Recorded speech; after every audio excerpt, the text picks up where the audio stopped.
Deserturi nesănătoase din copilărie, partea 1, și să-mi spuneți câți dintre voi ați mâncat măcar o dată pernuțe Viva la școală. Da, și atunci erau 1 leu, acum sunt 6 lei, dacă vă vine să credeți. Am fost șocată. Am fost la Metro și am zis să luăm câte ceva dulce care să ne aducă aminte de ce mâncam în copilărie. Fineti, când a apărut Fineti asta dublă.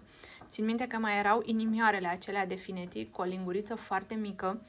Înainte a fost cel simplu, iar apoi a apărut acesta jumate-jumate, ce îmi plăcea, Doamne, așa că, da, ne-am luat Fineti, rom cel dublu și la Metro se găsește doar așa la pachete, niște napolitane și alte napolitane. Da, mai erau foarte multe, mai erau biscuiții aceia șprițați, Eugenii, Papi, dar acolo toate se dau în cantitate foarte mare și am zis că pentru prima dată este suficient.